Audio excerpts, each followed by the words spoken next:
22 anos passados, sobre o fim da guerra em África, ex-combatentes das Forças Armadas Portuguesas e do PAIGC e um capitão cubano que colaborou com as tropas de Amílcar Cabral encontram-se pela primeira vez na região sul da Guiné. Foi neste lugar, geograficamente definido pelas antigas posições militares avançadas de Guilege e Gadamael, que estes homens protagonizaram alguns dos mais importantes e dramáticos acontecimentos ocorridos entre os finais de 1969 e meados de 73.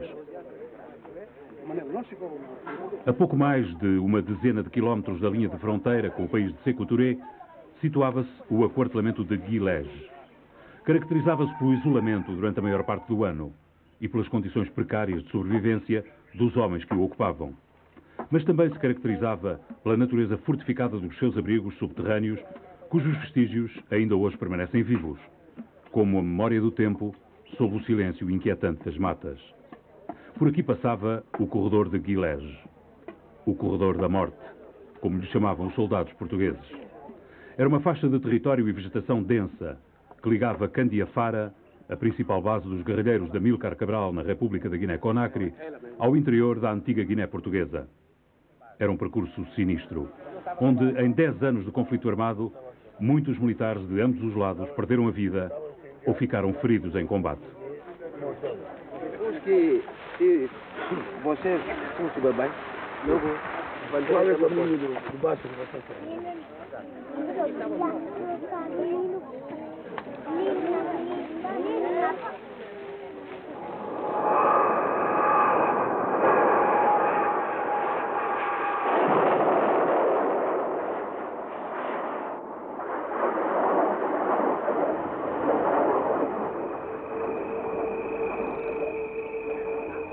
Beneficiando do apoio logístico das autoridades de Conakry, o PAIGC criara uma importante base de defesa e ataque junto à fronteira do país com a região de Guilege.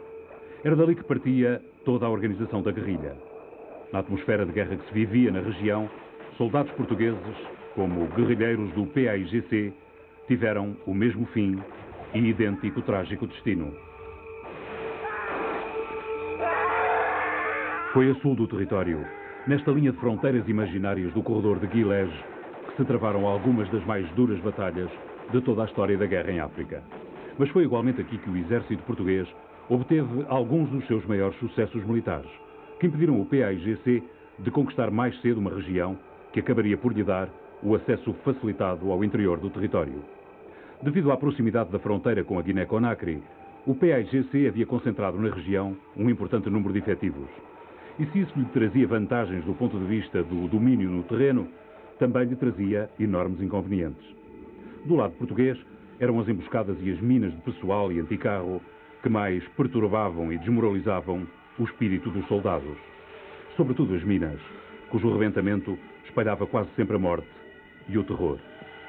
Do lado guineense, era a intervenção da Força Aérea e das tropas especiais, de comandos, fuzileiros e paraquedistas, que por ação das suas enormes capacidades destrutivas, maiores danos causavam às tropas de Amílcar Cabral e às populações que lhe serviam de suporte moral e logístico.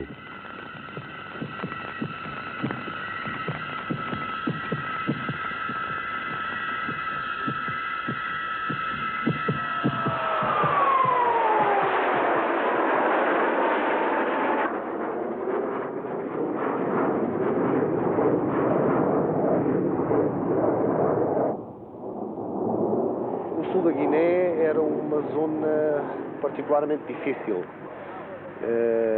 O terreno estava muito entrecortado por rios e por bolenhas, a mata era por vezes um pouco densa, mas sobretudo e principalmente havia a proximidade de uma fronteira que nos era particularmente hostil.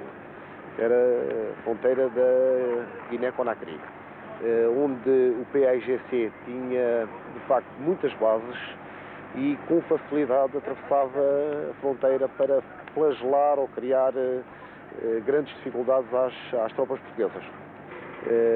Muitas vezes senti o peso terrível da responsabilidade de ter uma companhia que dependeria da sua sobrevivência.